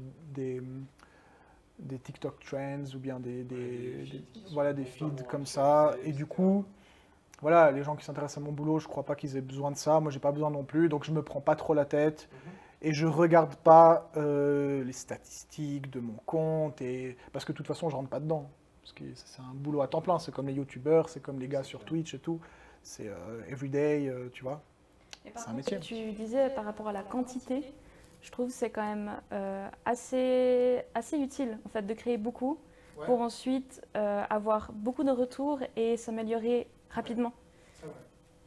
Il y a beaucoup de choses que je poste pas et je crée des trucs parfois plus petits, parfois je fais des essais et puis je juge que ça n'a rien à faire sur mon compte. Mais oui, il y a l'idée de répéter, comme tu as parlé tout à l'heure, du chemin que tu as fait plusieurs fois avec, quand tu promenais le chien. Et du coup aussi, la répétition t'a permis peut-être de voir le troisième jour des choses que tu n'avais pas vu le premier, etc. Ouais. C'est vrai que moi j'ai l'impression que psychologiquement ou dans ma tête, les choses que j'ai envie de faire évoluent plus vite. Je me dis, ah tiens, je vais faire ça, je vais utiliser tel matériau, puis 6 mois plus tard, je vois que ça a été fait, je me dis, oh fuck, et puis je passe à autre chose, tu vois. Ouais, je suis d'accord avec toi, je fais pas assez de choses pour vraiment aller gratter, diguer, mais c'est des contraintes liées aux agendas et à la nécessité, c'est des contraintes conjoncturelles aussi. C'est peut-être un peu un... L'effet secondaire aussi des réseaux sociaux, du fait que tu vois beaucoup de choses qui ressemblent peut-être aussi à ce que tu fais comme pratique, et du coup qui font que t'as pas forcément envie de refaire des choses que tu as peut-être déjà vues ou une idée. Donc voilà quoi, ça peut aussi peut-être peser sur le processus créatif dans ce sens-là, j'imagine. Ouais. Mais les réseaux, c'est pas forcément quelque chose sur lequel je vais pour consommer des images, mais surtout pour faire des liens en fait. Enfin, j'y ai pensé tout à l'heure. Ouais, c'est ça. Je me suis fait des amis via les réseaux. Ouais, mais genre des... Ouais, et des influences aussi artistiquement, enfin super importantes dans ma vie actuelle. Et puis ça, c'est quand même assez cool. Enfin, pour notre génération, on peut vraiment se mettre en lien avec des gens qui nous inspirent vraiment directement. On peut juste envoyer un DM à n'importe qui. Et... Ça se passe beaucoup en DM. Alors moi, je suis tous les jours sur les réseaux et je parle beaucoup avec 3-4 personnes, certains parmi eux qui sont des artistes confirmés, assez influents, etc. Et on discute beaucoup et j'ai aussi mon petit podcast privé et perso avec 2-3 personnes où on partage les mêmes choses qu'ici, tu vois, mais qui est jamais diffusé. Encore une fois, pour des raisons de conjoncture. Mais oui, je suis d'accord avec toi, il y a des connexions que j'ai faites. Et je pense qu'il y a des gens qui sont peut-être aussi sortis un petit peu de leur anonymat parce que tout d'un coup, on s'est rencontrés, parce que, je sais pas, il y a eu un encouragement de part et d'autre, de vas-y, mais continue, fais ça, tu vois ce que je veux dire. Donc il y a toute une partie des réseaux sociaux qui n'est pas visible et comme tu as dit, qui se passe en DM. Et en ce sens-là, ouais, bien sûr, c'est très intéressant. Cette connexion avec des gens que tu n'aurais jamais rencontrés. Et Lara, on t'a pas entendu parler forcément sur ce sujet. Je sais pas si c'est quelque chose qui toi justement t'importe un peu moins dans ta pratique, et si tu as quelque chose à dire par rapport à ça. Ouais, j'en ai un peu rien à foutre. C'est pas quelque chose Alors, il y a 1 an, 2 ans, j'ai fait un petit compte que j'ai vraiment juste annoncé à mes potes en story proche sur Insta pour que ce soit des gens en qui j'ai confiance. Et j'ai quand même laissé en public pour que s'il y a des gens qui tombent dessus, tant mieux. Enfin, ça peut être fun justement pour avoir ces connexions et pour avoir des retours. Mais je l'ai vraiment fait plus pour moi dans cette idée de « Ok, maintenant t'oses ». Essaye vraiment de sortir les choses et de les montrer aux gens, et c'est pas facile parce que t'as pas beaucoup de contrôle, etc. Mais vas-y. Et ça s'est super bien passé. J'ai eu vraiment des retours hyper touchants parce qu'en plus c'était vraiment un moment où en plus moi j'avais pas cours et tout le monde était très isolé, et où tout d'un coup il y avait des gens qui me disaient que voilà, que tel texte avait méga résonné, les avait beaucoup touchés. Enfin, et ça a permis aussi de faire des liens avec des personnes que je connaissais pas et qui ont en fait des expériences très similaires. Par exemple, notamment les questions de diaspora moyen-orientale, où tout d'un coup il y avait des personnes qui étaient là, ah quand tu parles de ça me parle, et où du coup ça m'a permis aussi d'avoir des conversations qui m'ont aussi ouvert beaucoup les yeux sur certaines choses, etc. Donc bien sûr que c'était très positif, mais déjà Instagram est un médium c'est une plateforme qui est moins portée texte, en tout cas j'ai l'impression que la photo, genre c'est assez évident que ça joue bien avec.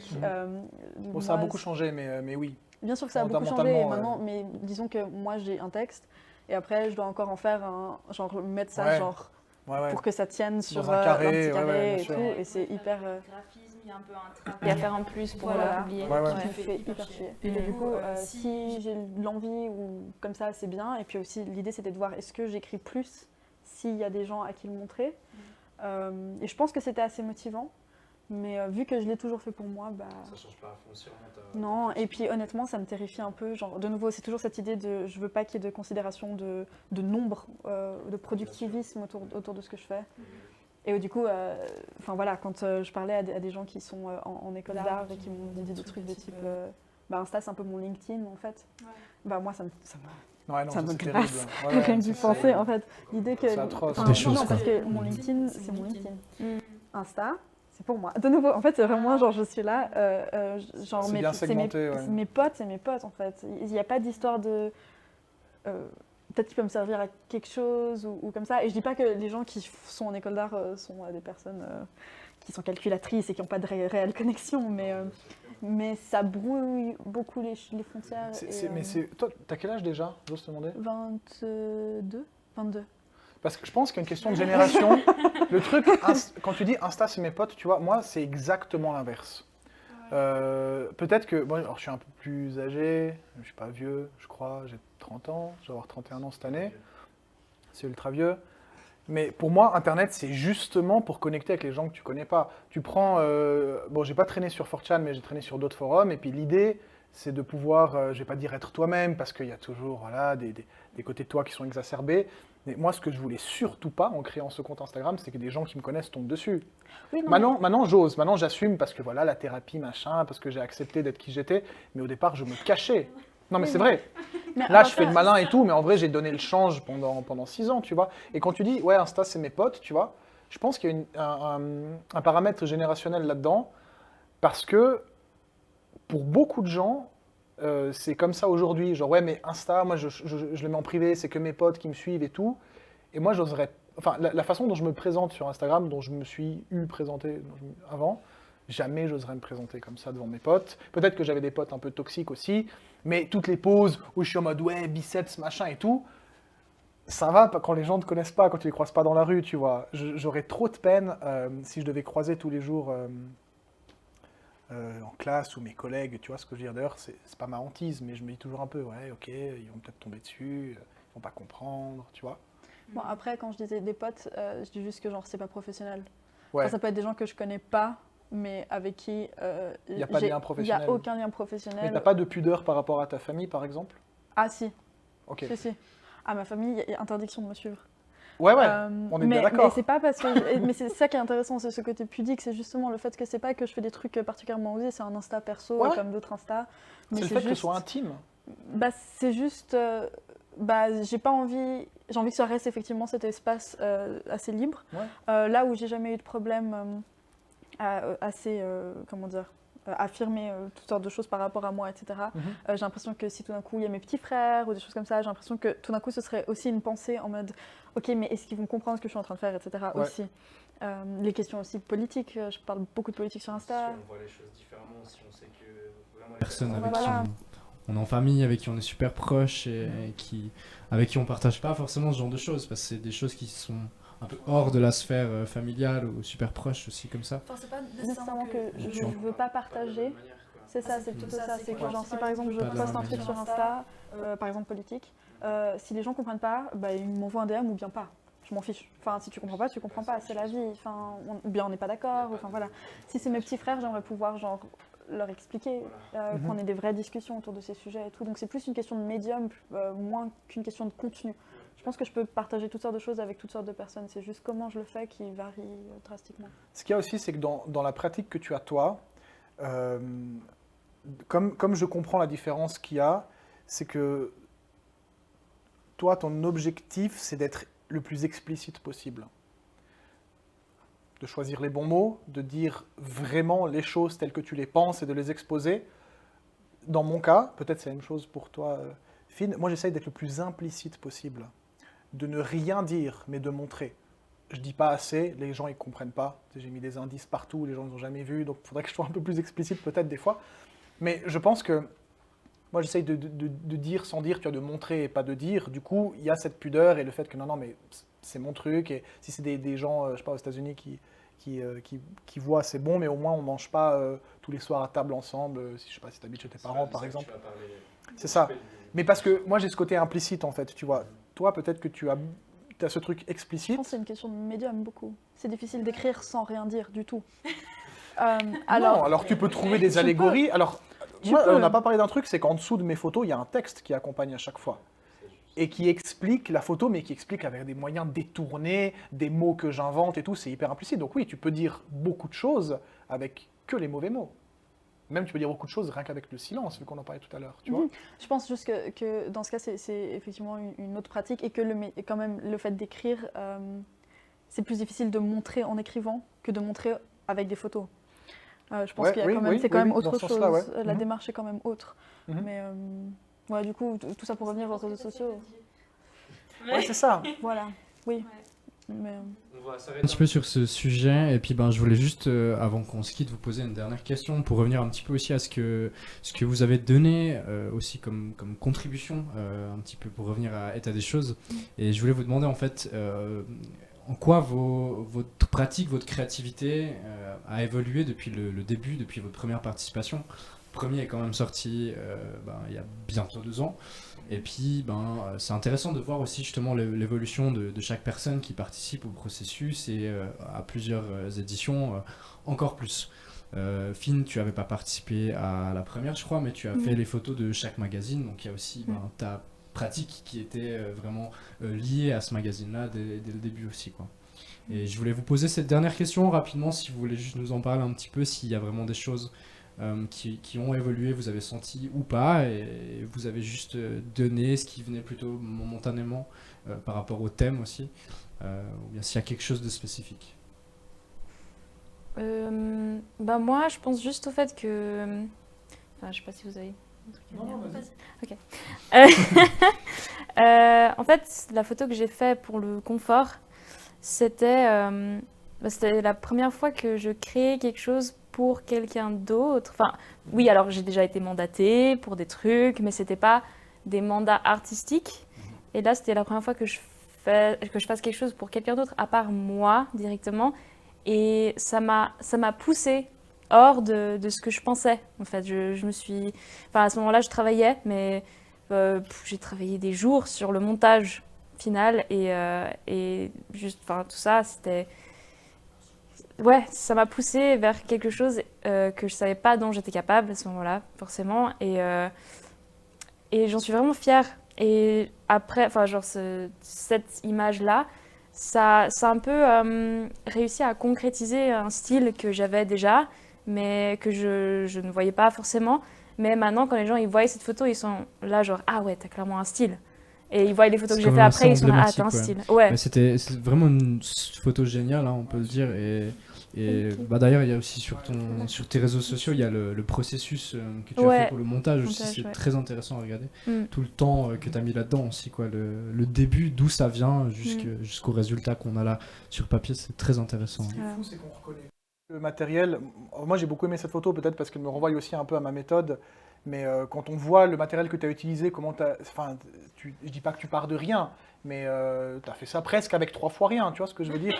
Et le résultat est fou en fait, tu vois, on a l'impression d'un truc qui est extraterrestre, tu vois. Enfin moi, je pense que cette photo, elle m'a beaucoup plus marqué que... Non mais c'est vrai, cette photo, elle est dingue, vraiment. Merci beaucoup. Je suis toujours très fière de cette photo, même si c'était il y a 1 an, bientôt. C'était il y a 1 an, ouais. Ouais. ouais. Ouais, cette photo est- Voilà. Et ça, c'est un des premiers shootings que je fais avec ma petite sœur depuis. Oh. Oui, c'est ma petite sœur, mais bon, Oui. voilà. Ouais. Sorry, Pauline.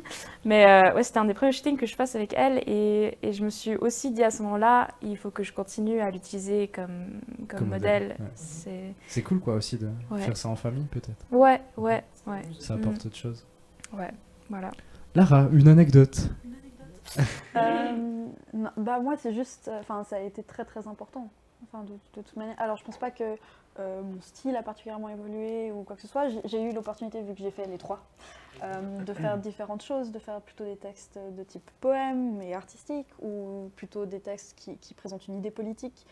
Bien sûr de nouveau, c'est fou, mais voilà, de mélanger un peu le côté pensée, enfin construite et juste ce que je ressens ou des expériences personnelles. Du coup, j'ai fait un mélange, mais j'ai pas l'impression que mon style a évolué. C'est plus mon attitude qui a drastiquement changé, en fait, de par le fait de contribuer à l'état des choses. Parce que je trouvais l'idée vraiment, et pas pour te flatter, mais l'idée vraiment, vraiment bien, dans le sens où ça arrive tellement souvent que les personnes qui font de l'art, qui est valorisé, c'est des personnes, justement, il y a quand même un côté networking, et enfin, je comprends, c'est normal, mais qui fait que, en fait, le seul art qui vaut la peine d'être publié ou d'être montré ou d'avoir une expo ou ce genre de choses, c'est des personnes qui, en fait, sont en école d'art, la majorité, voilà, qui font déjà partie de certains cercles. Il y a une forme de gatekeeping qui est quand même assez forte, assez violente. Et je pense que du coup, bah, pour moi, mais je sais aussi pour d'autres personnes, le fait qu'on dise « ouais, genre toi, t'es pas dans ces cercles-là et t'es pas artiste, enfin tu te considères pas comme tel, mais ce que tu fais, c'est de l'art factuellement. » Et donc contribue au même titre que d'autres personnes qui font de l'art à titre professionnel. Moi, je trouve que d'un point de vue, même d'un point de vue de capitalisme, d'un point de vue, enfin, c'est très très intéressant comme démarche, juste parce que ça enlève cette hiérarchisation et ça enlève cette nécessaire professionnalisation, alors qu'on sait que certaines des artistes les plus admirés aujourd'hui et les plus reconnus, elles sont pas sorties des écoles d'art. Et c'est ok. Je pense que c'est aussi difficile. Suisse, juste pour revenir sur ce petit truc, en Suisse, de vivre de l'art et de pouvoir faire de ça vraiment son métier, c'est hyper compliqué. Donc c'est aussi super important de reconnaître aussi le fait que des gens qui sont pas professionnels ont des choses à dire, à montrer. Et comme tu le fais, c'est excellent Ou aussi. alors qui sont professionnels mais qui n'ont pas de formation là-dedans, parce que moi je me sens pas du tout artiste parce que j'ai pas cette formation, moi c'est l'inverse, tu vois. Et pour te rejoindre, je trouve aussi génial de laisser la place à des gens qui n'ont pas forcément cette formation. C'est bien d'avoir justement cette diversité. Et autant je peux trouver génial, par exemple, il y a un DJ que j'ai découvert il n'y a pas très longtemps, un producteur grâce à un pote, qui vient du conservatoire, qui a une formation classique de piano, et sa musique n'est absolument pas classique. Enfin bref, c'est de la folie. Et là, du coup, ça devient un argument de valeur, de qualité, de dire ah, c'est un gars, tu vois, c'est ça, il a fait le conservatoire, le mec, il est trop fort en piano, il connaît Haydn et Mozart et tous ces gars et tout. Et à l'inverse, c'est aussi un argument de qualité quand tu dis non, mais le gars, rien à voir, c'est un maçon et en fait, il fait de la peinture et c'est un ouf, tu vois. Je trouve que les deux, la formation et la non-formation sont les deux très intéressantes en fait. Parce que quand tu as une formation comme la tienne supérieure, tu vas diguer à fond. T'as pas encore fini, mais tu es en train. Non, mais tu as dit avant que ce que tu faisais, c'était, je sais pas si tu as dit pousser à l'extrême, mais tu as dit, enfin bref, ils sont à fond là-dedans. Tous les gars et les meufs de ta classe, les non-binaires de ta classe, c'est des digueurs de la photo. C'est des gars, comme tu as dit, ils pensent cadrage tout le temps, tu vois ce que je veux dire. Et tu atteins un niveau de spécialisation qui est forcément hyper... comment dire, que tu peux mettre dans ton art, enfin bref, tu as une expérience de ouf. À l'inverse, tu as des gars qui, je sais pas, ils pêchent, c'est pêcheurs à la truite, mais tout d'un coup ils prennent un pinceau, et ce qu'ils font justement, c'est anti-académique au possible, mais c'est génial aussi, tu vois. Et à mon avis, un des trucs cool de ton magazine, c'est justement le fait que ces deux styles se rejoignent, tu vois. Ça évite en fait de faire un truc seulement de niche, Ouais. genre de l'art pour les personnes qui font de l'art. Parce que l'art, en fait, il se trouve que c'est consommé par tout le monde. Et donc, si on commence à faire des trucs d'entre-soi tout le temps, Ouais. C'est une perte monumentale. Et aussi, c'est de perdre un lien avec des gens qui peut-être peuvent pas relate à ça, à ce qui est assez normal. Et du coup, je pense que ça m'a beaucoup aidé aussi à combattre un peu ce syndrome de l'imposteur, à toujours me dire que forcément, ça n'a pas de valeur. ce que je fais, etc. Et au contraire d'être là, en fait, si, et c'est juste une approche qui est tout à fait différente d'autres. Et c'est dans cette richesse qu'on a vraiment de l'art qui est riche, en fait. Enfin, c'est dans cette richesse qu'on a de l'art qui est riche, oui, c'est assez logique. Mais c'est important d'avoir cette diversité-là, je pense. C'est plus que ce que tu as pu faire à travers l'état des choses, c'est aussi développer toi-même certaines choses et ouvrir certaines possibilités dans ce que tu fais, quoi. C'était aussi, désolé de t'avoir coupé, mais c'était aussi avoir un côté de désacralisation aussi, qui était super, dans le sens où, en fait, je peux faire pareil. Et c'est pas lié à l'état des choses en soi, mais c'est arrivé ensuite que j'ose aller plus dans des milieux artistiques, que j'ose aller plus me confronter à plus d'arts différents, d'autres horizons, etc. Et réaliser qu'il y a plein de trucs qui se fait et qui est reconnu, que moi personnellement je trouve pas incroyable, et c'est mon avis personnel, etc. Et ça fait du bien en fait d'être là, il y a de la place pour tout. Et il y a de la place pour tellement de diversité, et du coup il y a forcément de la place pour moi là-dedans aussi. C'est clair, c'est très beau. Magnifique. Ouais. Le cheesy, je sais pas. Très fort. Adriana, tu voulais aussi un peu parler juste de cette dernière chose avant qu'on se quitte? Ouais, moi ce que ça m'a apporté, je crois que c'est aussi la première fois que je crée quelque chose exprès, enfin une exclusivité pour un magazine. J'étais déjà paru dans d'autres mags, mais à chaque fois on m'a dit ouais, vas-y, on prend tes photos, tu nous les envoies en high def et tout. Et puis high def, c'est iPhone. Un peu ça, c'est iPhone 8, avant c'était iPhone 5. Donc voilà, c'est qualité maximale dans ce qui est possible. Non, c'est la première fois que quelqu'un me demande aussi de faire quelque chose exprès. Du coup, forcément, moi, j'ai voulu mettre le paquet. J'ai essayé de faire quelque chose d'original, quelque chose que je n'avais pas fait avant. Moi, j'ai presque vu au départ comme une esthétique annexe, un peu comme le B-side d'un disque, tu vois. Et finalement, ça m'a beaucoup inspiré. Je crois que la photo que j'ai faite pour le deuxième magazine, c'est la première fois que j'ai un petit peu que je suis sorti de ce format un peu et de cette mise en scène portrait. Et puis c'est surtout les thèmes en fait qui ont été comme une sorte de vent dans le dos, me permettant d'aller explorer des choses qui peut-être allaient être explorées au bout d'un moment. Tu vois, le dernier truc quand tu as name droppé la confrontation. Pour moi, c'était une évidence. Il n'y avait qu'une seule chose que je pouvais faire, c'était cette photo-là, tu vois. Une allégorie de gerber, en fait, parce que c'est le truc le plus confrontant pour moi, tu vois. Et je me serais jamais vu faire autre chose. Enfin, ça aurait été ne pas respecter le thème si j'avais fait autre chose, tu vois. Et donc, ouais, le fait qu'il y ait un thème, encore une fois, c'est une contrainte, mais c'est, tu vois, un peu l'éloge de la contrainte, tu vois. Ouais, c'est ça. Tu mets la barre ici, tu dis voilà, vous devez faire, tu mets la barre plus haut, et puis c'est à nous, en tant qu'artistes, d'aller l'atteindre, voire de la dépasser. Et je pense que le fait de savoir que tu es publié, en plus c'est imprimé, c'est destiné à durer, c'est pas comme une photo sur Insta où tu peux supprimer, ou voilà. C'est aussi, tu la vois peut-être de plus près, en plus grand, et du coup, moi, ça m'a vraiment poussé à continuer de faire ce choix un peu de l'expérimentation, de l'avant-gardisme, et puis surtout d'aller chercher des choses au fond de moi. Ouais, vraiment le dépassement, ça m'a servi pour me dépasser, donc cool. Merci beaucoup. On va juste rajouter un truc. Oui, bien sûr. Un truc que j'aime vraiment beaucoup avec l'état des choses, de manière générale, c'est le fait que justement ça met en lien des personnes, des pensées et des artistes ou pas, complètement différents. Et un truc qui m'avait vraiment touchée avec cette édition, avec le confort, c'est de voir le texte qui a été mis à côté de ma photo. Ouais. Ça a été un moment super fort pour moi et j'ai pleuré parce que j'étais là, mais c'était marrant parce que c'était deux personnes Enfin, on a créé chacun et chacune, je sais plus qui a écrit ce texte. C'était Ella Stirzonoffecker. Voilà, ouais, incroyable ce texte. Et en fait, elle a mis des mots sur quelque chose que moi, je n'avais pas vu dans ma photo. Mm-hmm. Et ça faisait sens, quoi. C'est drôle. Ouais. C'était beau, c'était vraiment beau. Et d'avoir ce genre d'interaction un peu inconsciente avec d'autres personnes qui, eux, de leur côté, réfléchissent à ce thème et que ça vienne ensemble pour créer quelque chose et puis après qu'on se rencontre. Et c'est un méga bon moyen de rencontrer des gens aussi. Ouais, ça donne envie d'aller plus loin, de collaborer, puis de travailler peut-être aussi avec des personnes. Ouais, d'autres médiums. Voilà.